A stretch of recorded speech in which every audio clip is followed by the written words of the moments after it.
Hi, thanks for checking out this recipe. First, we are going to get started with our ingredients. They are also listed below in the description box.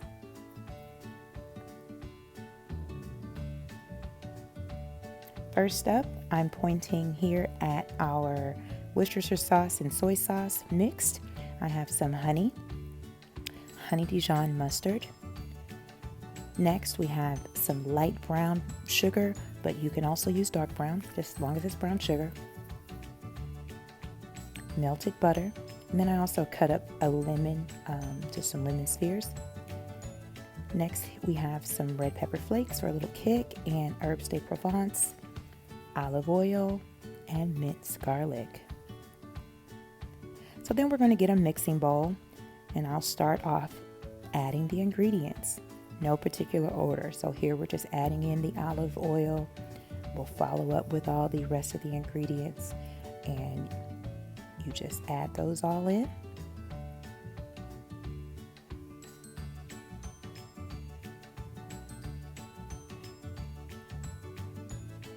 It's totally customizable recipe, although I would suggest, equal parts as I have listed below, but it's totally customizable.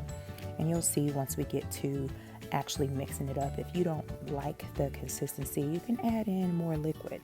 You can add in some lemon juice. You can add in additional soy sauce. This is really a customizable and delicious marinade.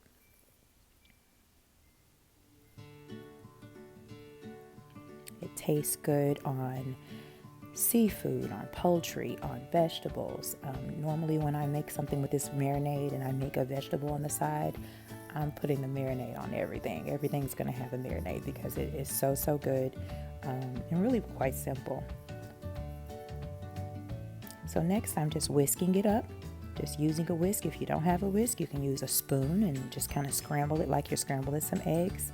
And you should have a pretty thick consistency. It's going to be almost a syrupy texture because you have the honey and the sugar, so it is going to be a thicker consistency, and you want that because whatever it is that you're putting it on, you want it to be able to stick on there. So if your consistency looks like mine, then you are right in there, right where you want to be.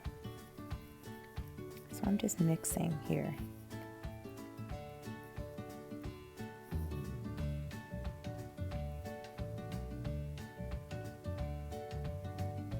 Next, I am using a larger glass pan because as you can see, I have a larger cut of fish here, some salmon.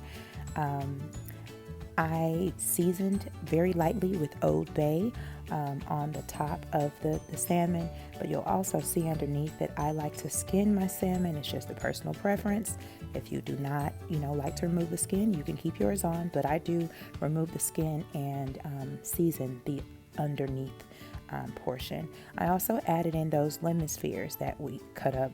I just, like to place them under the salmon so that they can cook into the salmon. I find that I get a better flavor when I cook the meat on top of the lemon, but you can also add them on top. So just in preparation for the marinade, just got a little bit of seasoning, but be careful with adding seasoning because we do have the soy sauce, which has a higher sodium already. So if you don't want to season at all, that would be completely fine. I mean, the marinade is a seasoning in itself. Remember, we added the herbs de Provence, we have the garlic. It's just a preference for me to add a little bit of Old Bay. I just have to have some Old Bay on my fish. So as you can see here, I'm just saturating the fish in that delicious marinade, ensuring to cover as much of the fish as I can. Once you get the marinade in there, you can just take a spoon and just cover the sparse areas of the fish to make sure that you are leaving no areas of this fish untouched by this delicious marinade. You don't want it to be swimming in the marinade, but you want to have enough in there so that it will saturate, because what you're going to do is if you have time, you will marinate it overnight, but if not, you can marinate it for at least about an hour, and that should give you some good flavor.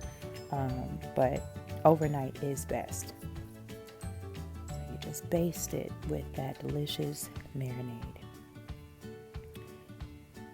After you're done marinating, you can add some parsley on top, fresh or dried, just, you know, a nice little garnish if you like.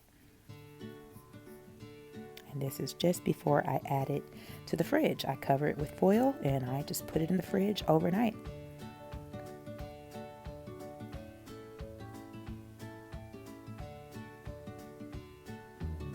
I'm giving you guys a nice little session here. And this is what it looks like right before it goes into the fridge. I did add some parsley. And this is how it looks after it has been marinated. You see the salmon has changed its color. That means all those juices and seasonings have saturated into the fish and it is ready to be broiled now. So I heat my broiler to 525 Fahrenheit, no degrees, and I make sure that it is preheated to that temperature. Yours may be different, you know, but I put it on 525, and you will broil for 15 minutes, ensuring to go in every 5 minutes and rebase with that marinade. So here what I'm showing you is the first 5 minutes. This is after the second 5 minutes, so 10 minutes in under the broiler, and that is the beautiful salmon after it has broiled for 15 minutes. It is so delicious. It is just so good. And here, as you can see, I just paired mine as a simple meal with broccoli. Enjoy.